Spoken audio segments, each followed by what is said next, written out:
How's it going, folks? Thanks for joining us. This is Dave and I's new attempt at co-hosting a show together. It's called Into the Void. And tonight, for our first guest, I thought we would have someone that, I think uh, everybody knows and they all love his encounter and stuff.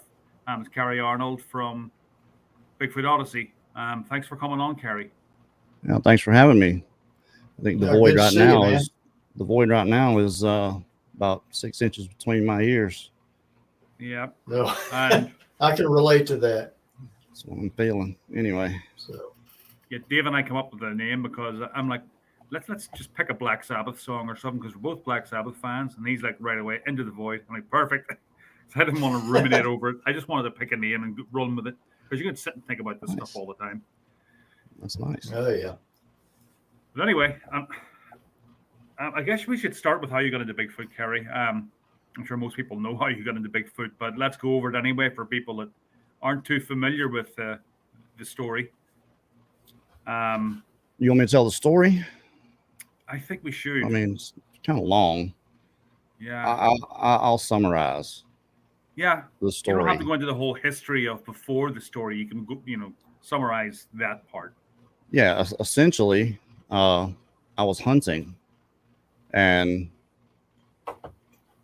I was in a place I had hunted for 7 years, and that had all kind of strange things happen all around me. And I had decided one year, this was the end of '06, I had found where some turkeys were for the first time. So I decided, when turkey season came around, or at least turkey season for me, that I would give it a shot. So I found a place and I got it prepared, and it was early in March of '07, and I'd gotten in there pretty early that morning.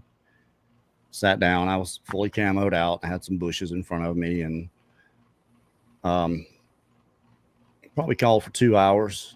The sun was coming up pretty good, not quite over the trees, but I could still see. It was around 8 o'clock, and I had there were some.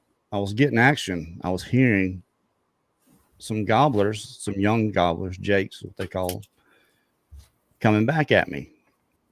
So I'm getting, I'm kind of excited. And then when I see the turkeys, there's a wide game trail to my left, kind of facing southeast, kind of catty cornered in this little square area I had. And so down the north to my left was this really wide game trail, 3 or 4 feet wide. And I could see, but it comes up a hill. So I could see their heads coming up the hill and kind of their bodies a little bit. So, and then I could see down through the woods in places I could see other turkeys. So there was a bunch of them coming. So I'm getting excited, And I think they were probably about 30 or 40 feet before coming into the edge of this little clearing that I'd burned off about a week or 10 days before. And they just perked up and took off, flew like something that scared them all off. Well, I could see how many turkeys it was then, and it was at least 30. It was no less than that. So I'm aggravated, upset, obviously. And just about the time I couldn't hear them anymore, I could hear straight out across from me what sounded like footsteps. Some animals can sound like that. A deer can sound like that, especially if they're trotting. It can sound like a person, or if they're walking really fast through the leaves. So I stood up and I'm looking. I didn't see anything at first, and I had this mesh net over my face. So I pulled it down, and I'm kind of leaning out, to look. The south little area there drops straight off down into a creek bed. It's probably 6 feet down to that first tier, and then it drops off again down into where the creek wrapped all the way around this little area. So I look and I can see what looks like a black guy, which made perfect sense. The property I was on belonged to a black family. And anytime I mention that, that's the only reason I ever mention that is because it's relevant. I just believe that if I'd been anywhere else, I would have recognized what it was before I did. But because of where I was and what I had seen, was about from the top of the shoulders up through the thicket, 130 feet away or so, was this pretty good sized fella. And I think he would kind of come up. He was walking east to west or west to east from my right to left. There's a pine tree behind me, and I'm watching him, and he would snap his head and look at me. So I waved my hand, like, yeah, okay, I'm right here. Never realized, how he knew where I was. But nonetheless, he did. And the whole thing just, to me, screamed amateur. This guy's no idea what he's doing. He's out here lost. He's walking through the thickest stuff out there. So then I can still hear him, but I lost him. I couldn't see him anymore. So there's this pine tree behind me. So I just what I figured was he's probably looking for a place to get up because it was too steep for him to climb. So I plopped my back against this loblolly pine tree, and it was huge, and it had some low limbs on it.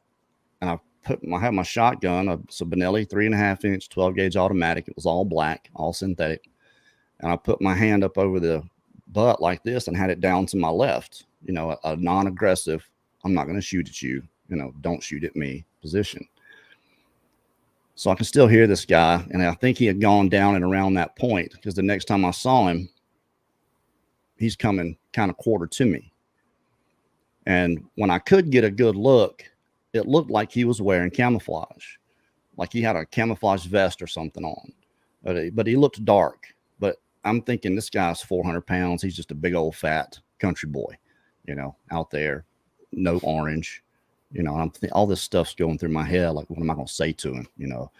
Because I didn't hunt. I never hunted past deer season. So I didn't know if anybody else that was what they normally did, was come out there and hunt during turkey season or what. Because I never went back there.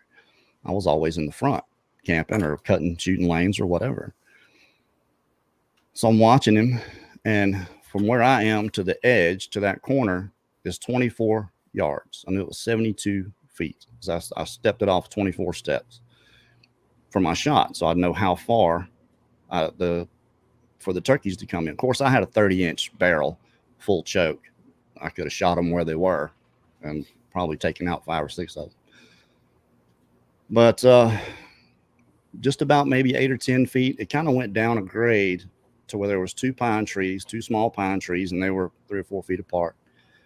And he probably got about 10 feet from them. And when he went to reach his hand out, and I started to get a really good look at him, and I thought, for a second, this guy kind of looks like a Sasquatch, just in that brief instant of him reaching his hand out, I could see the dark gray skin on the inside of his arm. I could see the hair hanging down, long hair off of his hand, but it didn't register to me that it was that. It just seemed like he's wearing something weird.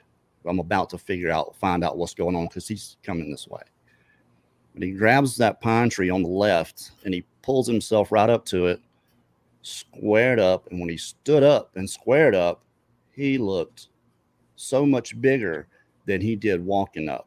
He actually looked square. He was extremely wide, 3.5 feet at least, shoulders, but straight up and down from his shoulders to his hips wide. That's why I guess I thought he was fat, because he just looked like a bulky dude walking up. And then as soon as he did that, he opened his mouth and started, I think it was talking, but he was doing it kind of slow. It wasn't fast, like you normally hear. It was more, and he would get really loud, and then mumble, but he was moving his lips like he was modulating, like he was making words, but it wasn't English, whatever it was. Well, that was the moment that I was pretty sure that this was a Sasquatch. And I think being where I was, I can remember getting that feeling of dread. I could feel the blood rush from my face.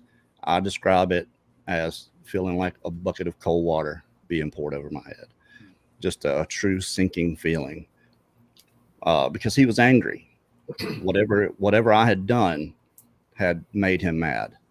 So I'm in this position and he's griping. What I thought was camouflage was mud, what looked like mud, dry, mostly on the right side, but it wasn't on his arms. It was just on his body, like it went around from what I could see before he had put the tree into him. And he still had specks of it and sticks and leaves, and his hair was just a mess. He was not well kept, but he was solid black except for his skin underneath his hair, which was really sparse. I could see his skin underneath, and it was dark gray. His face was black, like black leather. Well, I'm completely freaked out, and I don't know if I thought about running or not. I knew I wasn't, or maybe that was a thought, and I knew I shouldn't try to run because I was 800 yards from my four-wheeler. And the only reason I know that is because we measured it. Excuse me. So I'm in this position. Do what? Did you feel like you were going to throw up at like that kind of fear? I don't think in that moment I did. I think there was a moment there that I thought I was going to pass out, but I kind of was afraid for my life. Right. And I think if I wouldn't have been, maybe I would have passed out or peed myself or whatever. But I think all that stuff just shut down because I didn't remember feeling anything until a particular moment. But I'm still in this position, leaned up. I got one foot up, the flat of my foot against a tree, and I'm standing on one foot, and I'm leaned back with my gun like this. And I wanted to get my hand down on the grip. So I started to move. And when I did, that's when he really got upset. And he just started rocking back and forth, maybe 2 or 3 times. And he kind of lunged toward me with a huff. It wasn't a yell. It was more like a blow, like no, you're not putting your hand on that gun. And I think just about the time I did get my hand on it, on the grip, is when it hit me. And I felt it. It was like a pressure wave, like standing in front of a big speaker. So when that happened, I think that was enough for me to move. And I took about 4 or 5 quick steps to the side. I didn't go any closer to him, but I came out in that clearing, and I could see him really good then. I'm out from under that tree, and he's still really fast back and forth. And now I'm out from under these limbs, and I can see and hear this tree that he's holding on to, and it's cutting the wind, and it's whipping back and forth like this, like that video you saw with Thinker Thunker and the tree. Oh yeah, yeah. Doing that. But he wasn't doing it. I think it was incidental, just from him still holding on to it and rocking back and forth. Well, excuse me, I'm a country boy. I had a dip in my mouth. So I'm ready. I have my hand. I'm off safety. I still didn't point my gun at him, but I was ready. And then I had 3 shots, high brass number 4, turkey shot. And I think if he would have got close enough, I could have really hurt him. Maybe even took his head off. I don't know. But he was big. He was a big, bulky, thick dude. Built like Big Show, the wrestler. Like that. Except his head was not up on his shoulders like ours. It was down here in the front of him. Like his neck was sticking straight out and his head was in front. And once I got out there and he stopped doing that, he showed all of his teeth and stuck his tongue straight out, just like to a point, just out, which kind of creeped me out. I was already terrified that I wasn't going to make it out. If I do, I'm going to be fighting him all the way. And I'm kind of taking inventory. I know I've got 8 or 9 shells in my pocket. I got 3 in here. If he comes at me, it's an automatic, so I can shoot pretty quick 3 times and then reload while I'm running. This is just some of the things. And where am I going to shoot him? In the head? Do I shoot him in the legs? Take his running gear out. I mean, just some of these things. But even still, before any of that, I was kind of back and forth because it's such a level of disbelief of what you're looking at that you still have to say, I had to say, this has got to be a dude. How is he doing this? Somebody's messing with me. It's dangerous to mess with me right now with this, especially the way I was then. Yeah, if he'd got close enough, I would have shot him. If I would have had my rifle, my 7 mag, I would have shot him. There's not a doubt in my mind. Eventually, once I was sure. And then the sounds and the noises he was making was, I think, what sealed the deal. I think if he would have not said anything, I probably still would have questioned it for a little while. But just seeing the size, and he wasn't all muscled up, but you could still see muscle, extremely out of proportion, long, very long arms. I couldn't see much past his waist. So I feel like it was a male, though I don't remember seeing genitals. But once he stopped doing that, stuck his tongue out, he took his hand off the tree, turned his body to the right, and it didn't look like he was moving his legs. It was just all like one motion. But he never took his eyes off me. But he didn't walk straight away from me. He walked quarter away toward that game trail and down into that bottom. But he was looking at me like, put your head down and turn it like this. That's how he was doing. Like he was kind of looking at me upside down. Because I guess he didn't turn his body like that to look at me. He was just looking at me like this and never took his eyes off me as long as I could see him. But it was only a couple steps before I couldn't see him anymore at all. And I'm still standing there and I'm kind of looking, like this while he's leaving. And then something's telling me, look to your left. You need to be, what's going on around you so you're not getting ambushed, I suppose. And then once he was gone, down into that bottom, that's when he yelled. And I'm sure it was him because it was in that direction. That's where he was. And it was so loud, but it was like, I say it's like something a baboon would do, but it's not really like that. If you listen to baboons, it's like, it's a buildup. It's wow, and just extremely loud and quick, like a snap at the end, like a whip. That's what I describe it as. And that was a pretty terrifying moment. Everything got silent after that.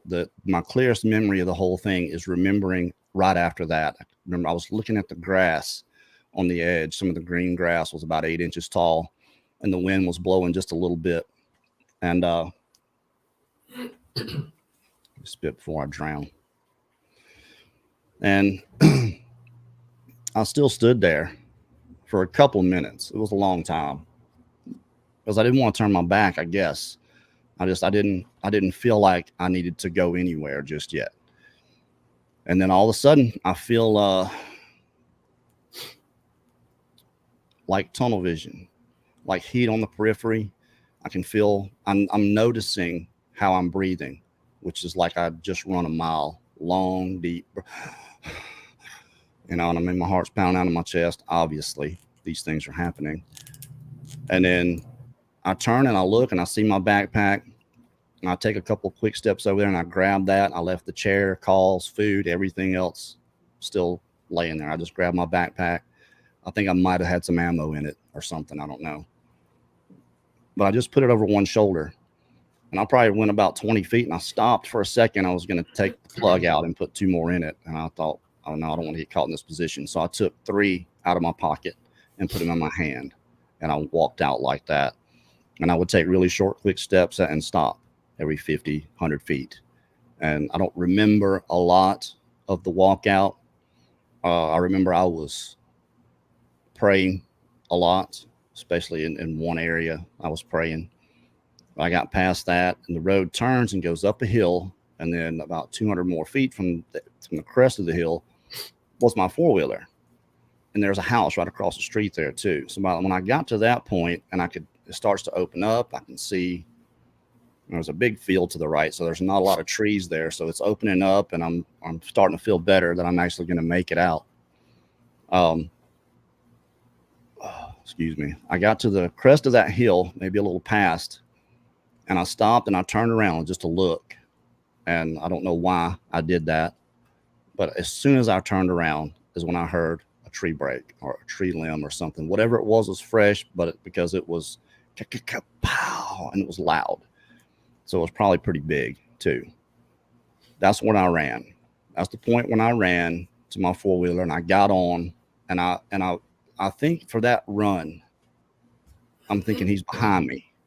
Something's behind me and they're going to get me. And if I get on my 4-wheeler and I thought I might have almost run up to that house.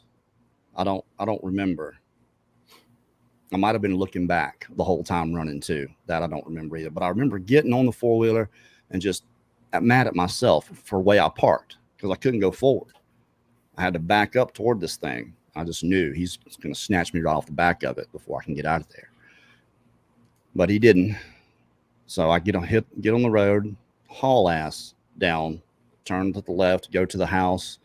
Instead of loading my 4-wheeler on my truck, I just pushed the 4-wheeler up next to the house and went to my truck. I had my rifle sitting in the back. I grabbed it, made sure it was loaded. I think I put my shotgun in the driver's seat and passenger seat front. And I sat there and watched that tree line for a while, 20 minutes at least. But all these things coming back to me that had gone on, all these hints that I should have figured out, but because I was so drawn in and full of myself, I wouldn't listen to anybody anyway. I would have never listened to anybody that told me, hey, there's Sasquatch out here. Even with all the knocking I heard, I never heard screams or anything like that I remember, but weird noises. I had things thrown at me. I heard kids laughing. What I thought kids was like playing, yelling, high pitched. 200 yards one day down in front of me, get out of my shooting house, go down there.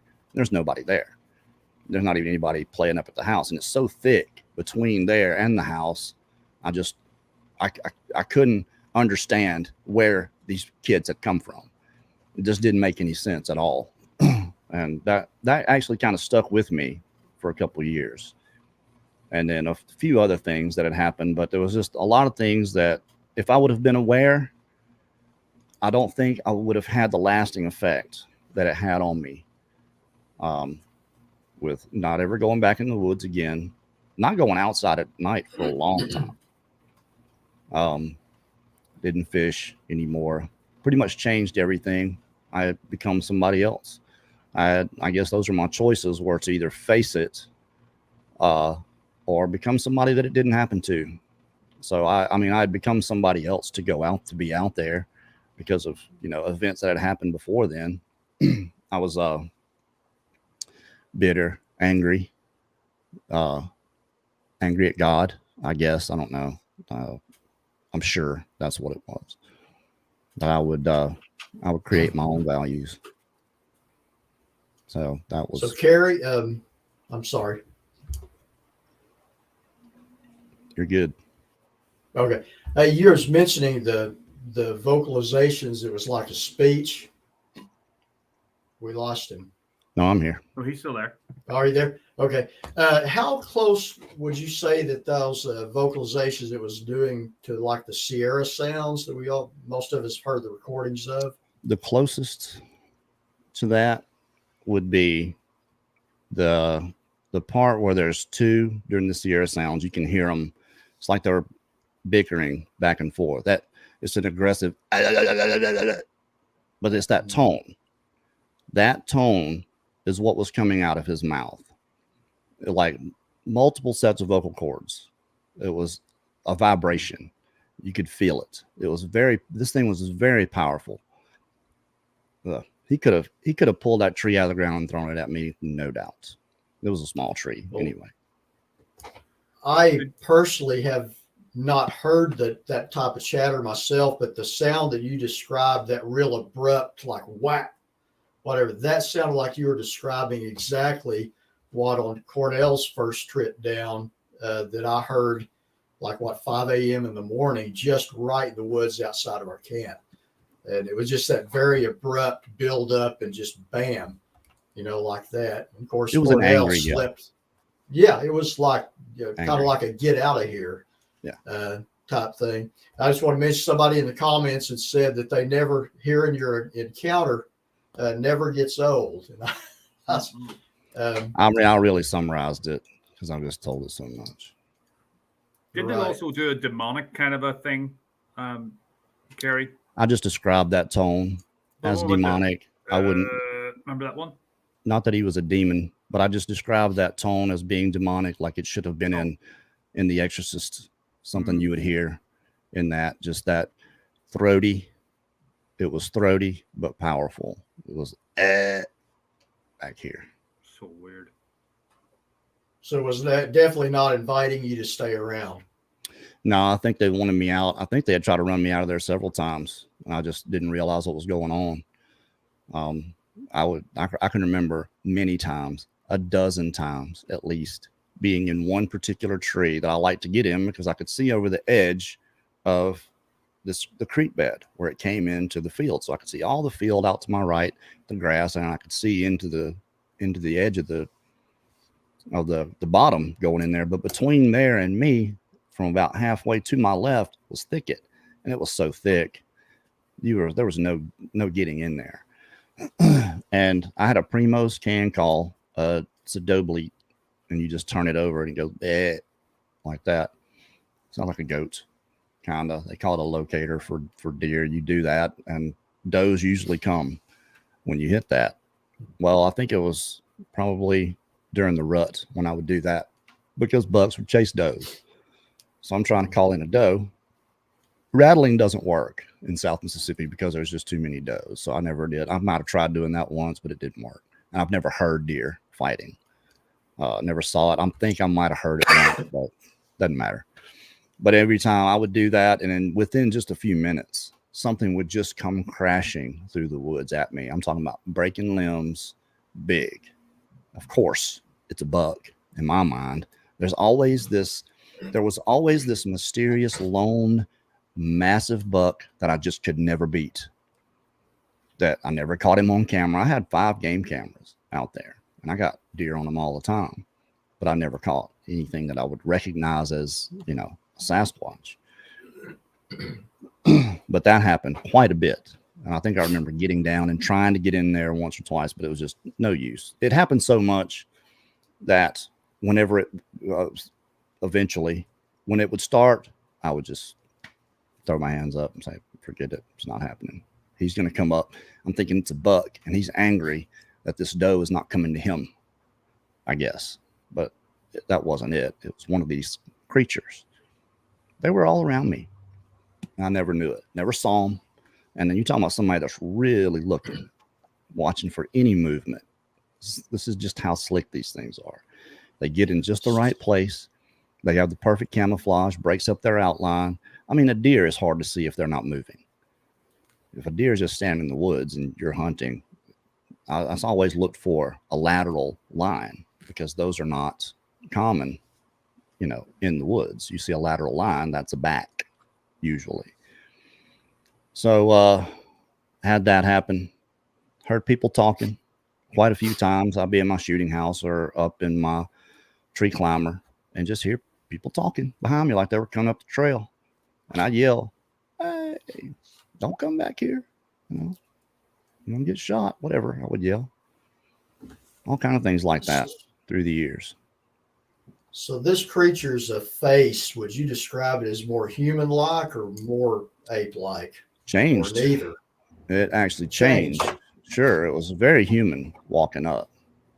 And then once he got to that tree and showed his emotion, his anger, it looked more like those classic images of the devil you would see. I always said he looked like Scottie Pippen. Kind of reminded me of what Scottie Pippen looked like. Long face, very, very pronounced brow, but very cone-shaped head, really prognathic mouth, like ape, caveman-like mouth. But yeah, just flaring nostrils and angry, furrowed brow and pissed off. He was mad. He wanted me to know he didn't like what I was doing. That's the feeling I got from it. Well, apparently stealth was not his intention anymore. I don't know. I think maybe he intended on just showing himself, and maybe that I would get the hint and get the hell out. But again, it's because where I was. And I thought it was one of Garway's kids or nephews or whatever, that I didn't leave. I was still there. So he took it a little bit further. So I think that might have been the case, is that he was just kind of strolling through there. He was still being slick. He wasn't out in the open at any point. Was he out in the open? He had there was so much woods and thicket around him. It was just a gap that I could really see him through, especially once I came off that tree and I could see, because there was 2 foot tall sage grass on the edge that didn't burn. And that was kind of covering his legs. But I remember seeing the end of his left hand hanging down close to his knee. And then having his right hand, I think, was on the back of the tree. It seems uncomfortable, but I don't remember seeing his hand wrapped around the other side. It's almost like it was when like he was shaking it when he started. Maybe it was. I just don't remember it. But So he had enough. They had enough, and they decided. I think they had, and I do believe there was more than one. I remember getting lost out there, and I think I walked up in the middle of them one night. I think it was the year before, the season before. I got off in the back, got lost. The wrong time to get lost in February. Misting rain, so there's no stars, no moon, and it doesn't matter who you are. The baddest son of a gun, Bear Grylls, would get lost in the dark in the woods when you have no bearings. So the best I could think of to do, couldn't hear traffic or anything. The best I could think to do was find the low area, because I knew if I could find the lowest area and just get to the creek bed, that I knew where that came out. So that's what I did. And I'm trudging along there, and I have my rifle and one of those big black mag lights. And I think I must have shined them. I got close anyway, because probably about 15 feet away from me, just right there, they got up. And I'm in the creek bed, and they're kind of up either side of me. But they were to my right and to my left, just big bodies. And I remember hearing initially a grunt. And first thing I'm thinking is it's hogs. Now, I'd never seen a hog out there in 7 years. I'd never seen a hog track out there in 7 years. I just found them all of a sudden. But they got up, and they didn't run away. They went behind me where I came, maybe 30 feet, and stopped. And I remember that for sure, because I thought they were coming back. So I'm holding on to this tree, shining my light, just ready to kind of jump and, move my legs. Because a boar hog, he'll hook you. He'll throw you in the air and hook you while you're in the air. And then while you're on the ground, he'll come back through and just lay you open, and then they'll kill you and probably eat you. So, yeah, that was a legit fear then. I probably stood there for a while and waited, and I didn't hear anything. I didn't hear them fade away. They just stopped. I'm still thinking they're right there. So I finally slipped on off and got out of there a few hours later. And I found a place I recognized. But that was when I did talk to anybody. That was the story I told, was I walked up in the middle of some hogs. So it was them. Kerry, they were there. Before this encounter, did you have any interest in the Bigfoot subject at all? No, I didn't have interest in anything. Okay. So this was this your inspiration to start Bigfoot Odyssey? Not really. No. I had looked into the subject ever since then, because you want confirmation. Is this what this was? Was this Sasquatch, or was this something else? I looked at ogres, trolls, and the Vikings. When they talked about trolls, they talked about large, hairy, big, dark-eyed creatures. So I'm thinking they were talking about Sasquatch then, but they just called them trolls. I looked into all these things, and what else is real? Ghosts. Is that real too? Vampires. Then Dogman comes along, and I'm just like, I'm sure that's real. Somebody saw that. So I was not someone that you really wanted to meet before that. And then I was probably the best person you'd ever want to meet after that. So it was a full 180 of extreme dichotomy from one to the other, just because I couldn't do what I'd done before. I wasn't going back out in the woods anymore. That was the whole point of doing that, was to get away from people. I didn't want to be around anybody. I mean, even if I made a family function, I still didn't talk to anybody. I mean, I was the asshole. Period. It's kind of the way my family looked at me. And they knew why. So nobody really bothered me. But after that, it was affecting my marriage. I wasn't the same person. I wasn't who my wife married. So eventually, took 2 years. I was divorced and just on my own, but still I moved to Texas. Still looking into the subject. Decided to move back to Mississippi in 2016. Linda and I had just gotten together, and I was there at home, and I was watching a Bigfoot video on my phone, and it was Crypto Reality. They had just started posting Bigfoot stuff, and he was showing you faces, things that nobody else would show you, and it was clear. And this wasn't Patty or Harry and the Hendersons or Jack Link's Bigfoot. This was what I'd seen. This was a caveman, what he was showing. And it just kind of, I think seeing that made me think, wow, somebody's really getting somewhere. Something's about to happen. But it wasn't, but maybe a day or two after that I started having really bad anxiety, nightmares, Linda waking me up, wondering who I'm yelling at. I'm like, I'm not yelling at anybody. He said, yes, you were. You were yelling at somebody, something. Bad nightmares about, being grabbed. And I never saw the Sasquatch in my nightmare, but I knew that's what was bearing down on me, about to get me. So it was her idea to do something. So you're gonna have to, because it was affecting her. It was bad. We'd go outside at night again, all these things coming back, these feelings, driving down the road, look in the woods, and just get that washed over feeling. So it was starting to get really bad, and this was 9 years later. So I contacted the one person that was getting exactly what I had seen, was Mark Zaski and Melanie. So I got his phone number. We talked for a week or two, and he invited me down. So I said, all right, I'm going to do this research.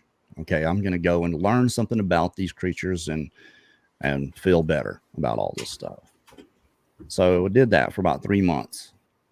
And all the trips that we made out there, every time we went, something happened. I caught him on camera 4 or 5 times the first week I was there. And clear stuff. I've got a video that's going to go into the 168 that I'm going to put in there of me kneeling down with my camera on my leg. And there's a palm frond coming down. So I can't see this thing, but the camera's down here. It can see him. Gray-faced, troll-looking thing leaning out, looking at us 20 feet away. Now, we never saw him, but the camera's looking at him. And I just happened to be holding it still. And perfectly still on my leg. Didn't even know I was recording. Because when we got there, I was recording Mark. And then I saw Melanie pick her iPad up to record. So I just put my camera down, but I didn't turn it off. So it's still recording. And there's this gray-faced, like a troll doll, without lack of a better term, with a very pooched out mouth, pointed, apex head, which 90% of those creatures out there have. But he just slowly fades back into the bush. It's really cool looking. Actually, when you guys see it, you'll see that he doesn't go down. He just goes straight back. Like, okay, like he could sense. Well, like he could sense we were about to get up and keep walking. When we got that footage back to the house, we went through it, and Mark was like, holy cow, look what first 10 minutes, look what you got. So the next day we planned. So we're going to go to that same area, and we're going to stop, and I'm going to turn real quick and film. Well, when I did, that next day, I caught a little black one, 3 feet tall, and we're on a levee, and he's laying down that levee. And I think he had laid out there to watch us walk by. But you can see the face clearly. You see the apex head. You can see his left hand. He's in the grass, though. But see, it's all shadow. And your eyes don't take shadows out. But that big lens on that camera did. So you could see him clearly 20 feet away right there. He's in the corner of the frame because I'm filming over there where this other one was. We didn't see anything there. This other little guy was down here. It was a completely different little booger. So I got that. Probably going to put that in the film too. I can't wait to see it. Because it's in that area. You should see some of the stuff that's going in there. It's there ain't no pareidolia. Nobody's going to be able to say pareidolia. When you came to Oklahoma to Livewire, Mark's place, you showed me a few pictures of some very clear faces, like in the woods, that were definitely not pareidolia. Were those from the same area? You've gotten these new things from? Yeah, that same area. One of them I saw, you could see the upper body of it and the face just clear as day. That was one, probably the clearest picture of the face of one of these things I've ever seen. And you showed me that on your phone. Yeah, I got a bunch of those going in. I think I've got 26 breakdowns total for the whole film of Sasquatch faces. A lot of them moving, got them blinking. Moving was the big deal for us. We're going to do this. We can catch them peeking at us through the bushes. We want to catch them moving just so we can take that whole pareidolia crap out of the equation. They're going to have to say, well, this is real, or he's somebody out there in a mask. But there's so many different masks, you know, and you're never going to find a mask like that anywhere online. So, and I don't know, a bunch of reasons for that, but being there and doing that, I tried hard to get through and do that and be that guy that could go out and look for them. But I just couldn't. That wasn't for me. I wasn't going to be a researcher. I didn't want to have anything to do with them. I didn't want to be around them. I did not care about Sasquatch. Still don't care a thing in the world about them. So Linda suggested that, she said, well, look, why don't you interview people that have had stories? Won't you talk to people that have had encounters and you can tell their story? It's like, okay, I'll do that. But if we do this, I'm not just going to tell their story. It's going to have to be, you know, a lot of stuff going on for me to travel that far to do it, because that's what I planned to do. When I came in from work, we were going to hit the road and travel. And that's what we did for 12 documentaries. So we did our first one. I put the feelers out everywhere I could, every Facebook group, every name, and one person. And I think there might have been another one, but the first one that I was interested in, Dustin Duncan replied. He said, yeah, man, you can come down. I'll tell my story. So we went to Missouri. We drove 800 miles to Missouri and stayed there for 3 days. Filmed, told his story. It was our very first episode. That was in September of 2017. And I put that episode out in March of 2018. So 6 months, essentially. But what I did was, because I didn't want to just put out some crap. I wanted to really learn how to make a film. I knew how to shoot. I felt like I knew how I wanted to shoot it and how I wanted it to go. There's still some things I would have done differently now, just from what I've learned along the way. But I didn't know how to edit a stitch of film. I had never done it. So I got the best editing program I could find, Final Cut Pro 10. I spent about $18,000 initially on computer, camera, tripod, all the programs, microphones, everything that we needed, lighting. I still got all that stuff that I never used, and went and did it.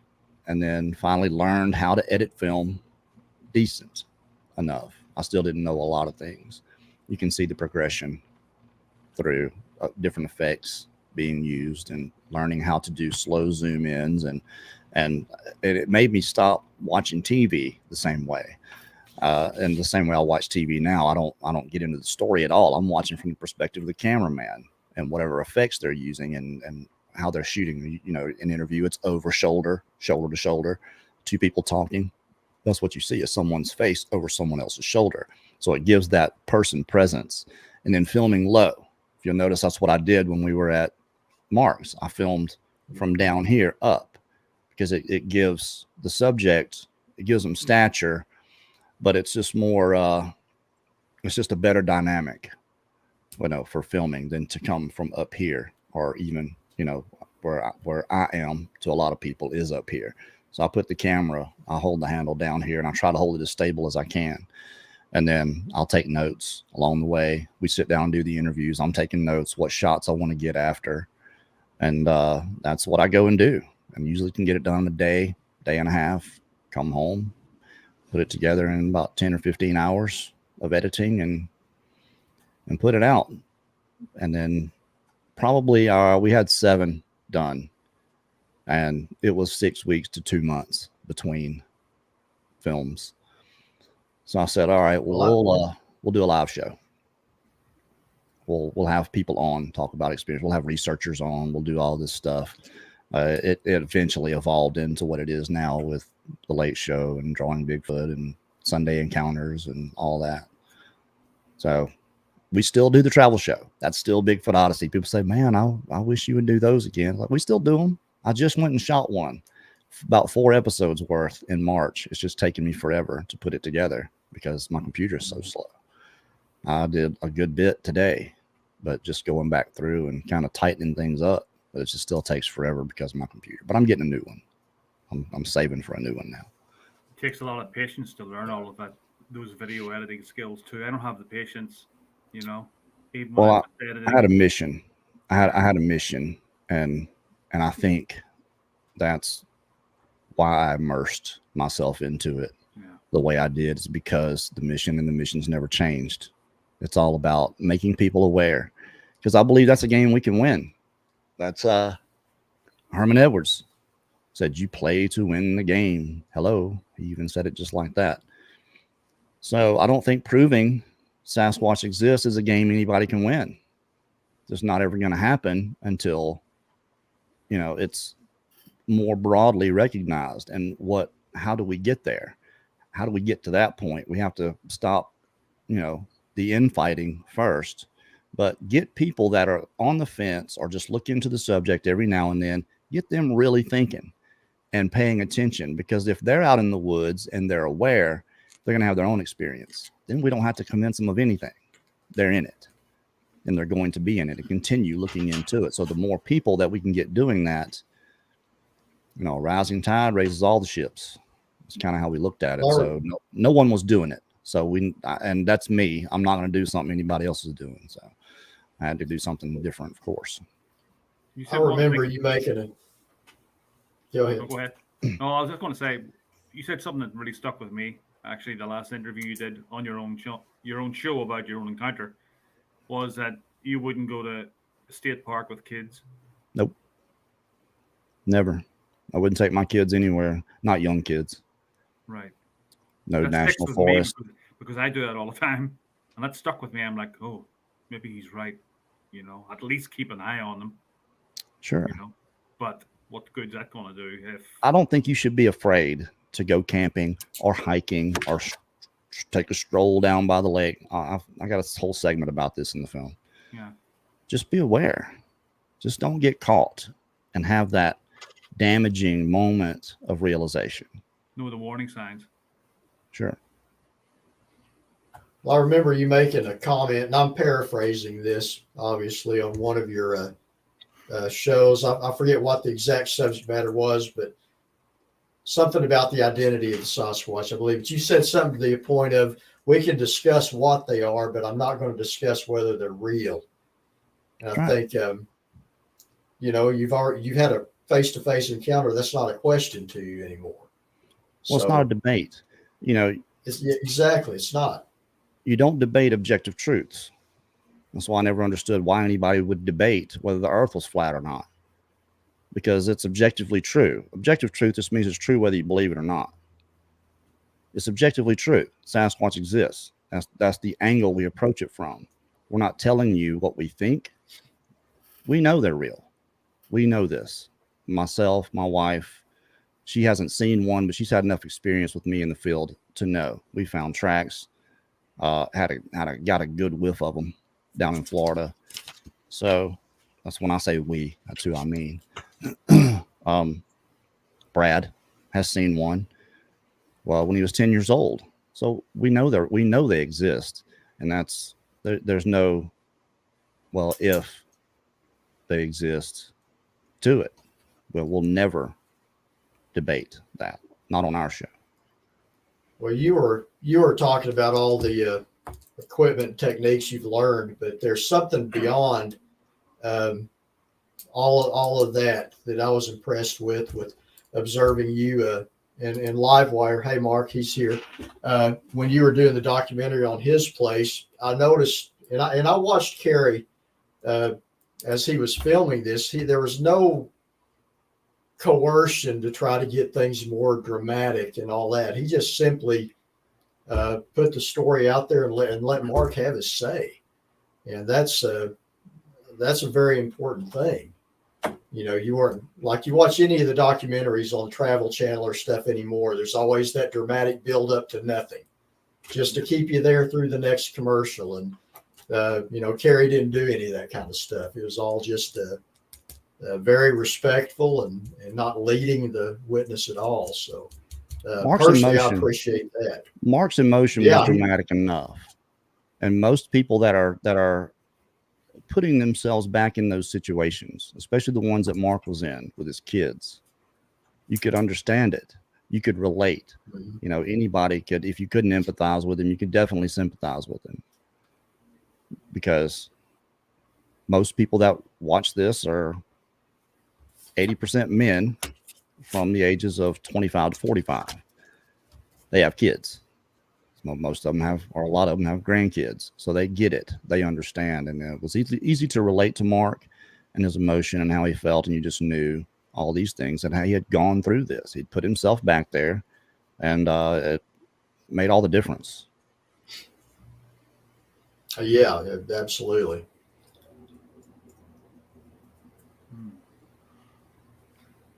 Where we at? So what if you were somebody to ask, and this is the big question, what are these creatures? Do you have any opinion on what you think they may be?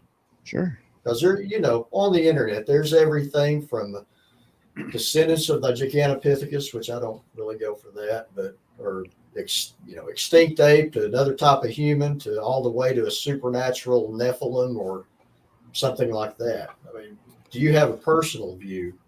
Sure. Yeah. These are hominids. What I think, just from the DNA evidence, the mitochondrial DNA, and the markers, and where these markers fall in to where the markers fall in, they don't go back very far. I forget what they call them, but there's some kind of marker, and they can determine what the origins of this DNA are. And it only goes back 10 or 15,000 years. I think there might have been one that went a little further back than that. But out of 109 samples, it was all the same aberration. So I look at that, and I look at, this is no ape. There's no divergent toe here. Okay. This is human-shaped feet, human-shaped hands, hooded noses like us. This it's in keeping with the DNA that there's this part human. And then I look at what was around that long ago that we knew for sure, at least that science tells us, that Neanderthal was around. So that's what I think, is that Neanderthal survived. And if you watch Neanderthal Profile of Super Predator and see what a Neanderthal actually looked like, it's a whole lot like a Sasquatch to me. Hair covered. Because these Neanderthal skulls, large eyes, really high up, no forehead. It's closer to a chimpanzee than it is to us. They just make them look a lot more human, because that was consensus before DNA came along, is that we came from Neanderthals. And then once it was proven that, you know, we're all hybrids. Most people, especially Europeans, have a little bit of Neanderthal DNA in them. Neanderthal. I just think these Neanderthals are still out there, and these 6.5, 7 foot tall ones are the Neanderthals, and they take human women, or did back then, maybe they still do, breed with them, and they make these hybrids, these giants, 10, 12, 14 foot, because the hybrid's always bigger than its parents, or at least stronger. That's like a mule is a horse and a donkey, but you know, the chromosomes don't match up fully. I think a horse has 64, a donkey has 62. So what you end up with is a sterile mule that can't reproduce, but it's stronger than either one. Not bigger, but it is stronger. Muscles are denser, so that's why they breed them. It's for that reason. So that's what I think. That's kind of where I lean toward, is Neanderthals are still out there, and people still see those sometimes, but these big guys, these huge ones, are the hybrids, the half human, whatever, the ones that are curious, the ones that like to come up and watch you and slap your house, and the ones that we see get more evidence for. I mean, but for that to be true, the powers that be, whoever, National Academy of Sciences, whoever controls these things, would have to take Neanderthal DNA out of GenBank and replace it with something else, some other hominid, and just label it Neanderthal. So once you get it tested, it's not going to come back and say Neanderthal. And I don't put that past any of them, but that would have to be true. That would have to happen, or else Melba's would have come back human and Neanderthal. Okay. So yeah, I'm definitely on board. Myself, I lean toward another type of human, and taking into account there's several Native American stories, especially Pacific Northwest, of them kidnapping a Native woman and then making a baby with them. An ape can't do that. So if those stories are true, they have to be closely related to us. Right. We had 46 chromosomes, so did Neanderthal. Excuse me. So all of the DNA you're talking about is what come out of Melba Ketchum's work. Yeah, and look, as bad as that was handled, what you cannot deny are the results. People can say contamination all they want to, but you're talking about samples that were vortexed, cleaned, and there's no overlying peaks. Even Brian Sykes knows this. This guy that's claiming contamination, he knows that the peaks will overlay if it's contaminated. This is not the case with any sample they had. So it's just disingenuous to say contamination now, when they have so many steps they take to clean the DNA before it's processed. I didn't know any of that. That's damn interesting. I could be 1,000% wrong. This thing could be alien. This thing could be the Nephilim. You know, it could be those things. The Watchers talks about that in the Bible. It says that the Watchers bred with human females and made these giant people. But I think that might be something heroes. else. They were the heroes, the mighty men of old. I think that kind of ties into the old legends of like Greek mythology, like Hercules and beings like that, because they were a hybrid between a quote god and a human woman. Well, tens of thousands of giant skeletons have been pulled out of mounds just here in the United States. So what was that? Was that these creatures? Was that Sasquatch? Look at the San Francisco giant. That thing was almost 9 feet tall. And it's in a coffin, just like this. And there's two guys standing beside it. But look at the face of this thing. It doesn't look very human at all. It looks a lot like a booger to me. A tall, thin one. You hear about these tall, skinny boogers. You hear about the really, like the one that I saw. The one that I saw he wasn't extremely tall. He was taller than me, and I'm not short. But we were looking eye to eye, and he was standing down that grade. So he was probably at least 7 feet tall, which is tall enough, but so massive. What I thought was 400 pounds was probably closer to 6 or 7, maybe even 8.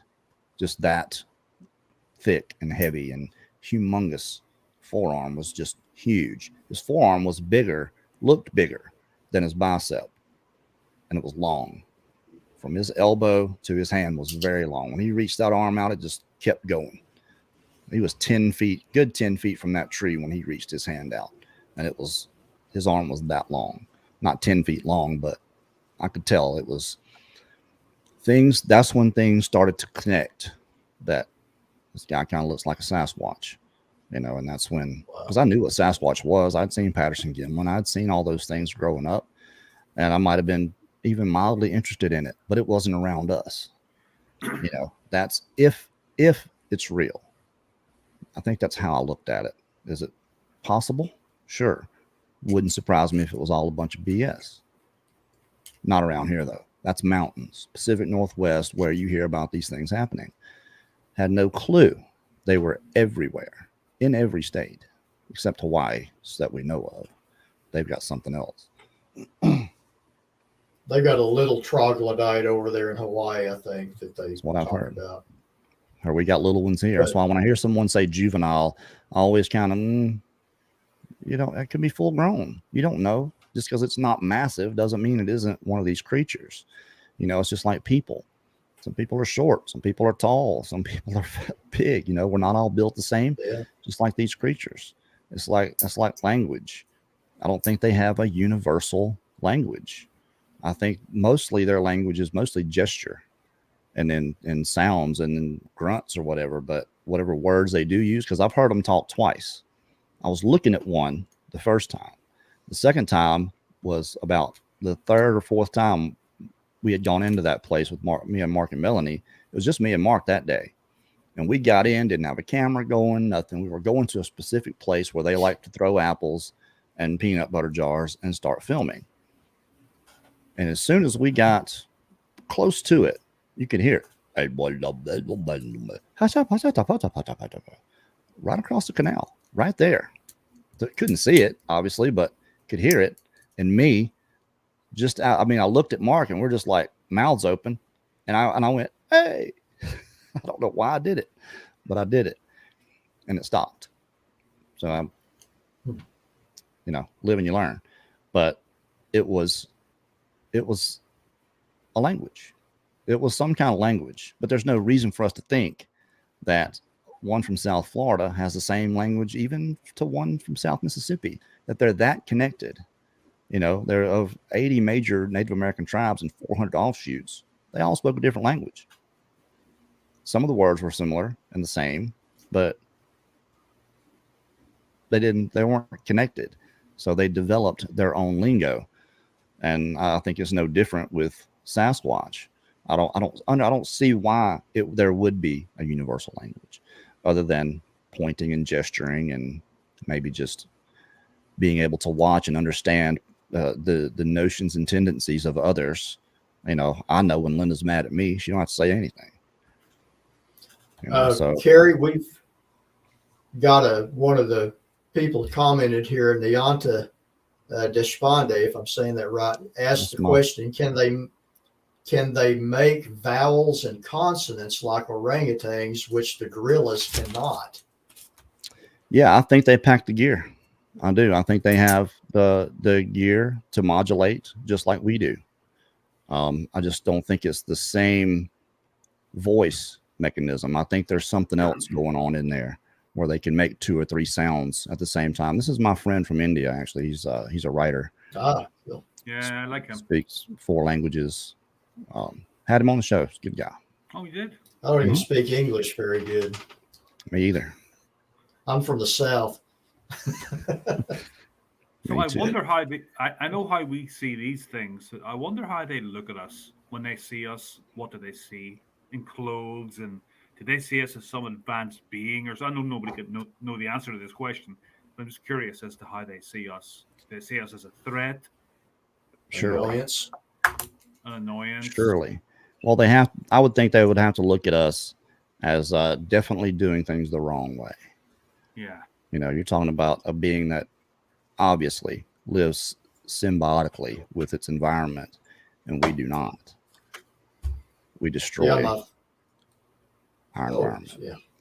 They must look at us. My friend John Hodges friend John Hodges is asking, do you think they would be able to mimic English? You Sure. heard of that? Yeah. Why not? Watch Sasquatch Ontario. Mike. He's saying his name, if that's real, and I tend to believe it is. He's saying that guy's name. I think you've heard this. I've heard it for the last 14 years, that they're very good mimics. And then, except when it comes to owls, apparently they can't mimic those very well. So, for some reason, you can tell the difference. I can't, but except for the one time that I did hear one that I thought was somebody, it was obviously somebody. It was who, it was a voice, breathy, and no, there was no trill at the end of it. I thought, and the only person knew where I was the guy that I had been friends with for years, that had hooked me up with his grandfather. He's the only reason that really knew exactly how to get to where I was. You thought it was him too. But nobody ever went back in those woods. I think that's why they were there. Then I showed up, and they just tolerated me for a long time because I was so.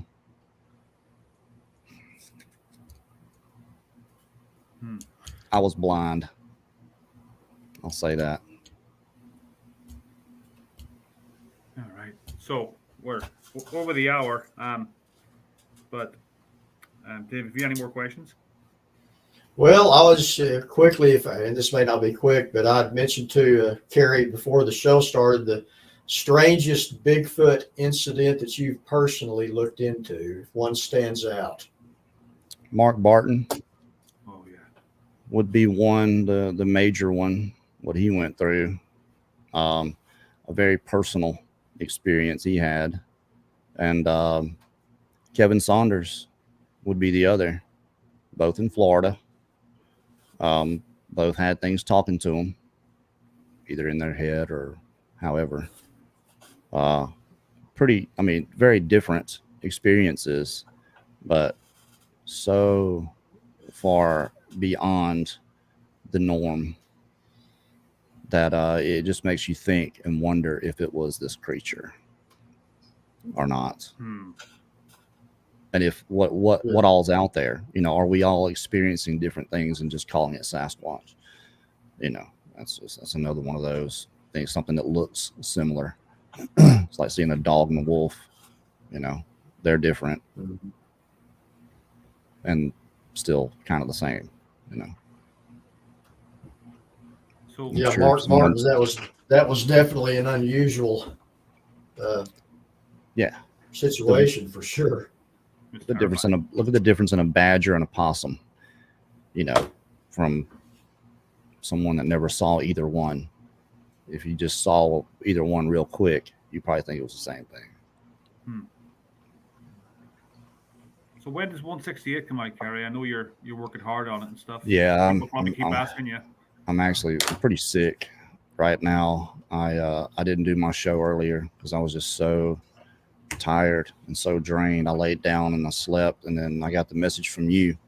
I was like, oh, I completely forgot I said I'd do that.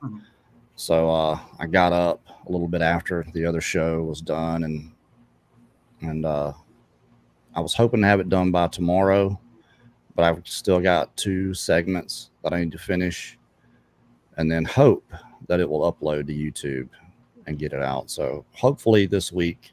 Who knows, man? It's hard to get people to understand what's going on with the computer. Sometimes once I get it going, I start feeling good about getting it done. And then I get to the next segment. I'm like, oh, so I got to chase things down, and I'm looking through notes, and I'm, when I see a piece that I want, and it's in a 1-hour clip. I told them no more than 2 to 5 minutes, the clips. Well, there's 20-minute, 30-minute, 45-minute, hour-long clips. They just hit record and went. However long the battery lasted, that's what they recorded. It's not their fault. I told them to do it, and they just spaced it when they got out there. So it's uploading that to the cache, which is a couple hours just for one clip. Then it's dragging it into the timeline and letting it render. So I can go to work on it. And that's another hour or two, depending on how long it is. Then I can start scrubbing through and finding pieces, and I'll find a clip, save it. I'll just grab it and save it to the desktop, as long as I know I'm going to use it somewhere. Then it's going back through those things. Then it's sitting down and writing out what narration I want to go with it. And then I've got stories from a book written by Brad Bertelli about skunk apes, where he did a lot of research about encounters from the late 1700s to the early 1900s. I got some of those stories going in there in different places where they're relevant. And a lot of clips from Mark and Melanie Zaske, because they just know where to shoot. They knew what to do. They had a lot of input, because Mark Field directed the whole thing. And Brad, Christopher Noel, and Jimmy were helping to produce and direct. Just getting things together and organizing, and Brad more than anyone else, really. But I leaned on Christopher Noel and a lot for certain shots and ideas. Jimmy Barr did a lot to just get people together and keep things kind of timely. It took a couple days to kind of get into nobody ever done this, not this way. And there's a lot of things that I'll do differently the next time, especially the way the footage is saved, because you're talking about 18 people shooting from 31 different devices for 7 days. It's a lot of footage. So I'll just go in day to day. I got the first 2 days in the first episode with a lot of other stuff to make it very dynamic. You guys I hope you like it. You're definitely going to see Sasquatch in it. Yeah, definitely going to see that. Well, until that can't wait to see it. We have Christopher Noel's. It's probably out now. How to See a Sasquatch. So while you're waiting, I'm watching that. How to See a Sasquatch by Chris Noel's free on YouTube, I believe. That's going to be really good. Yeah, I'm going to go to sleep. Watch it tomorrow. All right, we'll let you sleep. I know you're exhausted, and thanks for doing this for us. We really appreciate it. Yeah, well, thanks for having me. Thanks, Kerry, man. Appreciate it. You're Absolutely. our first guest. Well, I wish you guys all the luck in the world, and all I can say is don't quit. No, we won't. Keep going. I'll help you guys all I can. I know a lot of people. We get you some guests. Maybe even Brad. Does Brad have a good story? Yeah, he does. He's a character. I would like to have him on at some point. Yeah, he's a like Brad's a really good interview. Yeah, I'll have a talk. Probably better than me. Oh, we just got Alexander Padikov joining. He's going to be one of our guests too, but he's too late. Alex is great. Small town monsters. Yep. Can't beat it. Yeah, Alex, this is the end of the show. You can just watch it back. Tell us what you think. All right, Kerry. Well, thank you very much. Thanks, David, for coming on. Thanks, Kerry. All right, guys. Have a good night. Good night, everybody.